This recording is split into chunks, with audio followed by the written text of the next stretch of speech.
composer le numéro d'urgence de la gendarmerie nationale. Veuillez patienter, un opérateur va prendre en charge votre appel. Oui, allô? Oui, bonjour, monsieur l'agent. En fait, je vous appelle parce que je voulais signaler la disparition d'une personne. Le nom, c'est Vinicius. Mais non, il n'a pas de prénom. Vinicius Junior, à la limite. Nationalité, brésilien. Même si c'est vrai qu'il a aussi des origines camerounaises, mais ça, on l'a appris récemment. Mais écoutez, on l'attendait à 21h, personne n'a eu des nouvelles de lui. Depuis 21h, personne ne sait où il est, personne ne sait qu'est-ce qu'il fait. Et d'ailleurs, là, je voulais attirer votre attention, c'est qu'à 21h45, on a encore eu une autre disparition. Donc, je commence à m'inquiéter. Ouais, à 21h45, plus de nouvelles d'un certain Kylian, de son nom de famille Mbappé. Plus de nouvelles. Donc, voilà. J'espère qu'il n'y aura rien arrivé de grave, j'espère que vous aurez des nouvelles rapidement. En tout cas, n'hésitez pas à me recontacter. Quelle humiliation ce match, les gars, sérieusement. Mais ce match, vraiment, c'est une honte pour le Real Madrid. Vous pouvez me dire ce que vous voulez. Alors, je sais, encore une fois, vous allez me dire, ouais, mais non, mais t'es pas objectif avec le Real. Mais objectif de quoi? Où est-ce que vous voulez être objectif? Vous êtes nul, Qu'est-ce que vous voulez que je vous fasse? Le Real cette saison, ils sont catastrophiques. Le Real cette saison est vraiment très nul. Quand c'est pas Las Palmas, quand c'est pas la Real Sociedad et quand c'est pas Valence, là c'est plus compliqué. Et d'ailleurs, même contre ces équipes-là, tu galères. Alors des fois t'arrives à t'en sortir, des fois par miracle t'arrives à t'en sortir contre ces équipes-là. Mais une fois que l'adversité elle monte un petit peu, une fois que t'as un adversaire de taille, c'est fini, il n'y a plus rien les gars. Vous vous rendez compte du match catastrophique qu'a fait le Real aujourd'hui ou pas les gars? Vous vous rendez compte du match exécrable? Aujourd'hui, tu fais un match où tu perds 3-0 et où ton meilleur joueur, c'est ton gardien. Mais vous réalisez, sérieusement?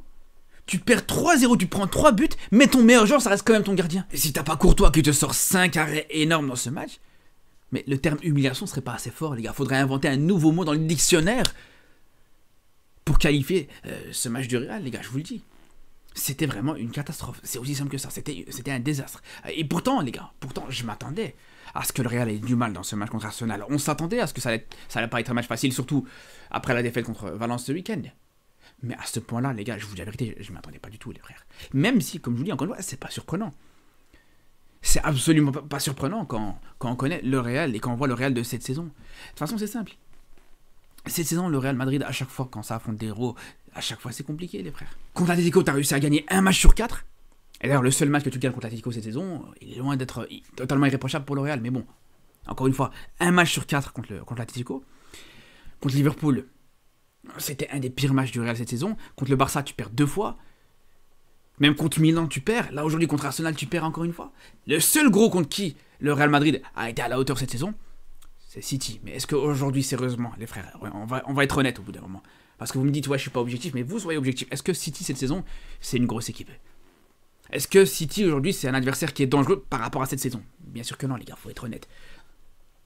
Donc c'est là où on se rend compte, les frères, sur les 8 matchs, du Real depuis le début de la saison, contre des grosses équipes, à chaque fois c'est compliqué, les frères. À chaque fois c'est très compliqué. Et à commencer par un Vinicius, par exemple. C'est ça votre soi-disant ballon d'or? C'est ça le joueur qui devait soi-disant être le meilleur joueur du monde?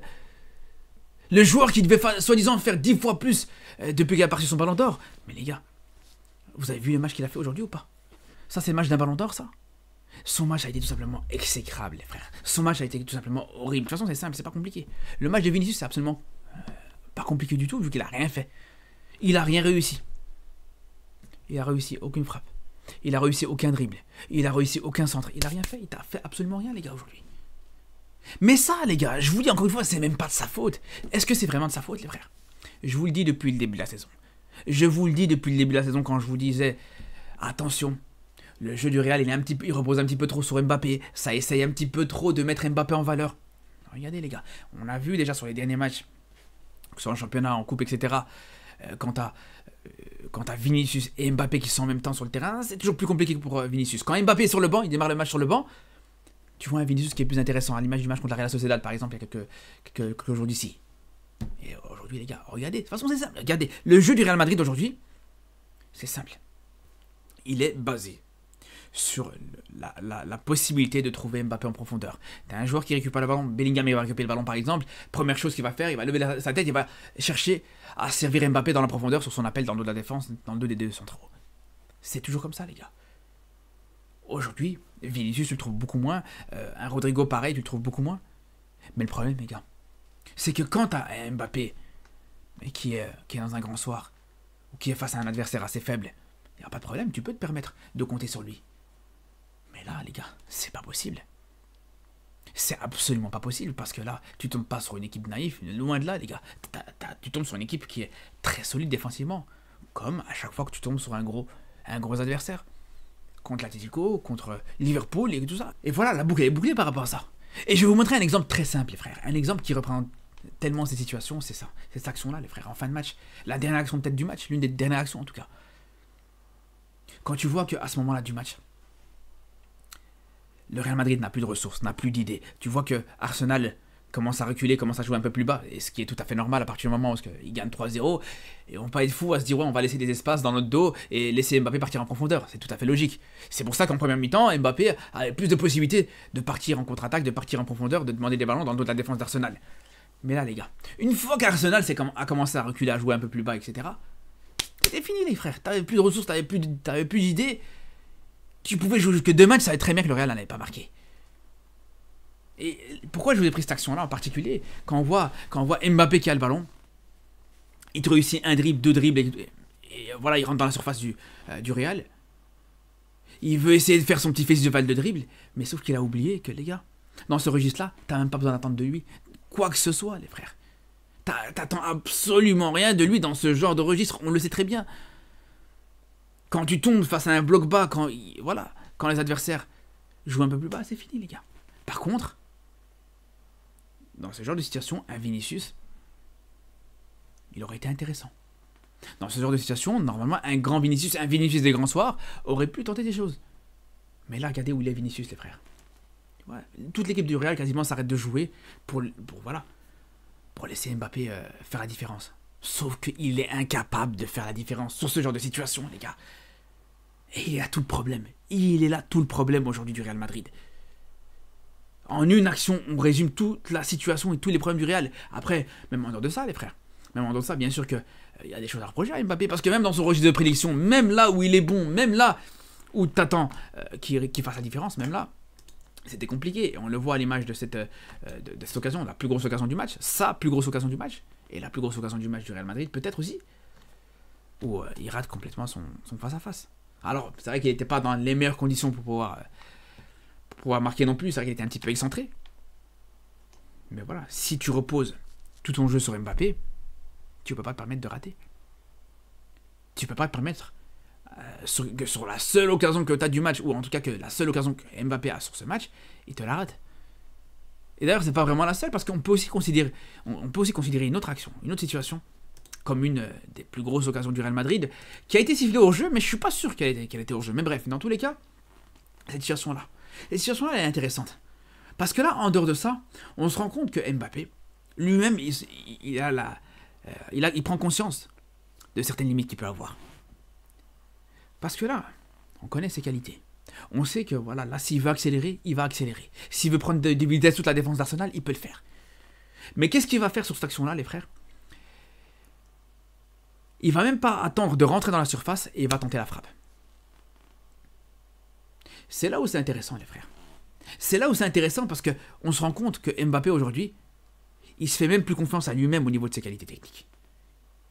Lui-même, il sait très bien que là où il peut surprendre le gardien d'Arsenal, ça va être sur une frappe de loin.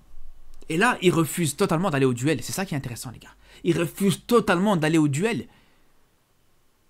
Parce que là, s'il accélère et qu'il va au duel en un contre un sur le gardien, qu'il essaie de fixer le gardien pour aller dribbler le gardien, pour essayer de tenter un lob sur le gardien ou quelque chose comme ça, il sait que voilà, c'est quelque chose qui va être plus compliqué pour lui. Par contre, il tente la frappe de loin, personne ne va lui reprocher s'il n'arrive pas, s'il gagne pas ce duel, ou s'il n'arrive pas à marquer sur une frappe de loin. Donc cette action, je pense qu'il y en a beaucoup qui vont passer à côté. Mais là aussi, c'est une action qui est totalement représentative, les frères, de la situation aujourd'hui au Real Madrid. Entre une équipe du Real qui repose tout sur Mbappé et un Mbappé qui montre ses limites lui-même et qui est même conscient lui-même de ses limites. C'est aussi simple que ça, les frères. Mais bon, en dehors de ça, c'est vrai qu'il ne faut pas tout jeter non plus à la poubelle par rapport à ce match. Il y a un joueur, aujourd'hui, peut-être, qui a répondu présent. Un joueur que j'ai beaucoup critiqué sur les dernières rencontres, c'est peut-être Bellingham, les frères. Même si, encore une fois, il y a eu du déchet, bien sûr, dans le jeu de Bellingham, mais ça, on y est habitué. On sait qu'à chaque fois, voilà, c'est pas le joueur qui va être le plus propre techniquement, en tout cas, qui va te réussir le plus de dribbles, qui va être le plus juste dans tous ses gestes. Mais attention, les frères. Tactiquement, ce que fait Bellingham, il faut le dire, les frères, c'est très fort. Tactiquement, ce joueur a une intelligence qui est vraiment très, très, très, très forte. Très, très bonne, pour le coup. Quand on voit l'une des plus grosses situations, l'occasion de Mbappé, justement, qui vient sur cette très belle passe de Rudiger, Bellingham a la lucidité juste derrière de dévier ce ballon pour Mbappé. Et ça, en une touche de balle, les frères. Et ce qui est intéressant surtout, c'est pas juste le geste, c'est pas juste le ballon et la passe de Bellingham. Ce qui est intéressant, c'est quand, justement, Rudiger s'est mis en possession du ballon, t'as Bellingham qui a fait la paix, qui a compris directement où se trouvait le jeu à ce moment-là. Lui-même, il s'est rendu compte que voilà, la meilleure situation pour lui, c'était de faire cet appel en profondeur pour pouvoir chercher Mbappé en troisième homme. Ça montre une intelligence qui est, comme je vous dis, qui est au-dessus du lot. Pareil, après c'est anecdotique, j'ai envie de vous dire, anecdotique à voir sur le match retour, est-ce que ça sera anecdotique ou pas, mais ce sauvetage aussi, le placement aussi, l'une des seules fois où t'as Courtois qui se fait battre, Bellingham qui fait le sauvetage sur la ligne. Ça, les gars, on en reparlera sur le match retour à l'issue de ces deux rencontres. Mais c'est quelque chose qui peut éventuellement coûter très cher et qui peut être précieux pour le Real Madrid parce qu'on va y arriver, les frères. On va arriver sur une situation, les gars, qui est tout simplement est-ce qu'aujourd'hui, le Real peut revenir? Moi, les gars, je vous dis la vérité. Arsenal a fait le taf aujourd'hui. Arsenal a été totalement irréprochable aujourd'hui. Arsenal a presque fait le match parfait. Mais avec le Real, les frères, tu sais très bien qu'il n'y a rien qui peut te surprendre. Et on le voit, les gars, parce que en dehors de ça, on a bien vu, il y a une chose, peut-être, qu'on peut qualifier de point noir aujourd'hui du côté du Real Madrid, du côté de l'Arsenal plutôt. Ben, c'est encore une fois cette fragilité mentale que tu as pu voir. Et ça, on a surtout vu, bien sûr, en première mi-temps. Avec les plus grosses occasions, au final, du Real Madrid qui venaient de perte de balles des joueurs d'Arsenal. Et ça, on l'a bien vu, les frères. Entre la perte de balle, une des pertes de balles de Saka, qui a donné l'occasion d'Mbappé qui s'est fini sur un hors-jeu, entre la passe ratée de Kivior aussi, qui aurait pu vraiment coûter très cher aussi à Arsenal. Bref, il y a eu 2-3 situations très dangereuses commises par les Gunners. Et ça, les gars, sur le match retour, c'est ce qui m'inquiète le plus. Je vous le dis, les frères. Une situation comme ça, en début de match, avec le poids, il faut le dire encore une fois, les frères, le poids du Santiago Bernabéu qui pèse énormément, c'est ce qui m'inquiète, encore une fois, depuis le début, de toute façon, depuis ce tirage au sort. Je l'ai même dit hier dans ma vidéo d'avant-match, c'est ce qui m'inquiète par rapport à Arsenal, c'est cet aspect mental et cette fragilité mentale que peut avoir Arsenal. Mais sinon, bien sûr que les Gunners sont tout à fait capables de se qualifier. Mais après, voilà, tout à fait capable. Quand tu gagnes 3-0, j'ai envie de dire heureusement. Mais là, encore plus, les frères. Mais avec les qualités que tu as, non seulement avec le score que tu viens d'accumuler, ces 3 buts que tu viens d'accumuler, mais en plus avec les qualités que tu as, mais vraiment, tu dois gagner.